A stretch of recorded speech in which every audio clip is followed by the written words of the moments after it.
गांव का नाम था सरायपुर। एक सीधा साधा मिट्टी की खुशबू से भरा गांव।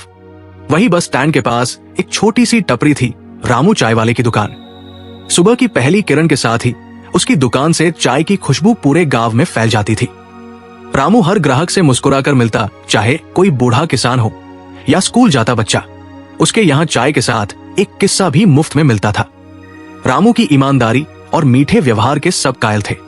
दुकान पर उसकी पत्नी लक्ष्मी और बेटा श्यामू भी हाथ बंटाते थे। श्यामू पढ़ाई में होशियार था और रामू चाहता था कि उसका बेटा बड़ा अफसर बने, ताकि गरीबी का ये चाय का स्टॉल अगली पीढ़ी तक न पहुंचे। रामू का सपना था कि एक दिन श्यामू की पढ़ाई पूरी कराकर वो उसकी शादी शहर के अच्छे घर में करेगा और फिर चैन से अपनी चाय की दुकान पर लोगों को मुफ्त कहानियां सुनाया करेगा। गांव में जब कोई बीमार पड़ता तो रामू ही था जो सबसे पहले दौड़ता था, चाहे रात के 2 बजे या दिन के 12। रामू का दिल बड़ा था और जेब छोटी। बस स्टैंड से कुछ ही दूरी पर बनवारी लाल की बड़ी सी किराना दुकान थी।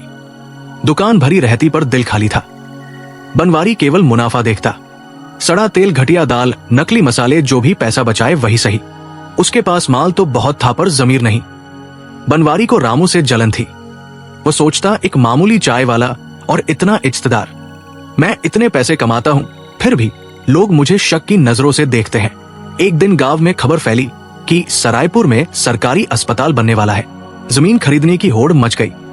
बनवारी ने सोचा, अगर मैं रामू की दुकान वाली जमीन हथिया लूं तो खूब फायदा होगा।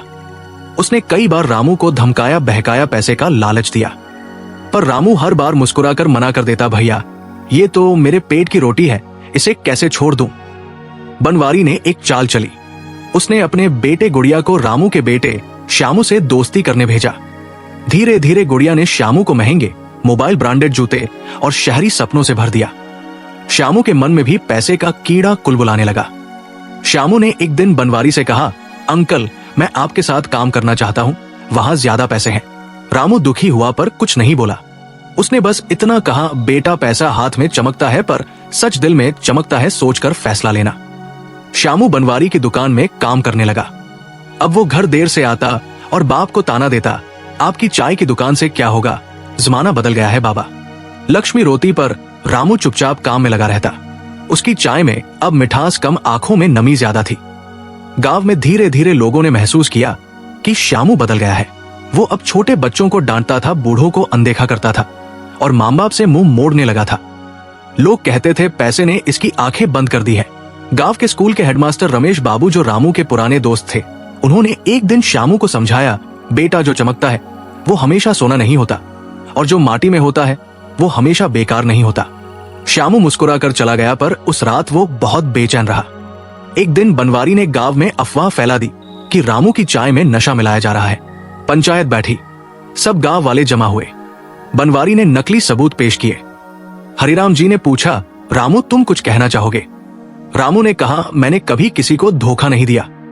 मेरी चाय में अगर कुछ गलत हो तो मैं दुकान हमेशा के लिए बंद कर दूंगा। पंचायत ने फैसला दिया, 2 दिन की जांच होगी। अगर दोषी पाया गया तो दुकान बंद होगी। श्यामू ने यह सब देखा और उसके अंदर कुछ टूटा। उसे अपने पिता की बेबसी ने झकझोर दिया।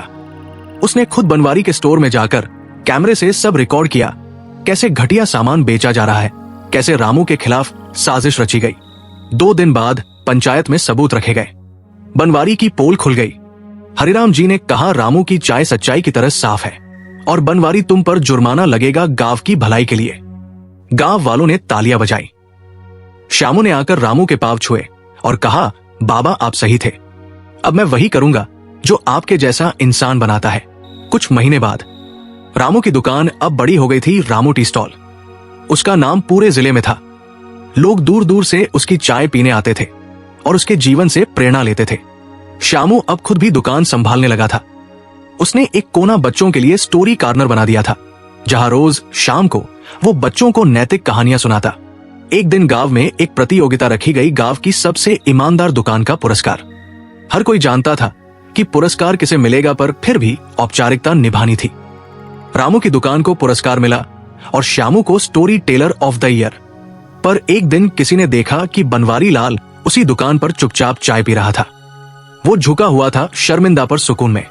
रामू ने उसे देखा और मुस्कुराकर कहा, चीनी कम या ज्यादा भैया? बनवारी की आंखें भर आई। उसने कहा जैसी तुम्हारी सच्चाई एकदम संतुलित। रामू ने उसे गले लगाया। बगल में बैठे बुजुर्ग किसान बोले यही है असली जीत। बाद में बनवारी ने अपनी दुकान बंद कर दी और गांव की पाठशाला में बच्चों को व्यापार में ईमानदारी का पाठ पढ़ाने लगा। श्यामू भी कभी कभी वहां जाकर बच्चों को जीवन की कहानियां सुनाता और वही बैठी एक छोटी बच्ची ने अपनी कॉपी में लिखा, ईमानदारी कभी हारती नहीं, वो सिर्फ देर से जीतती है।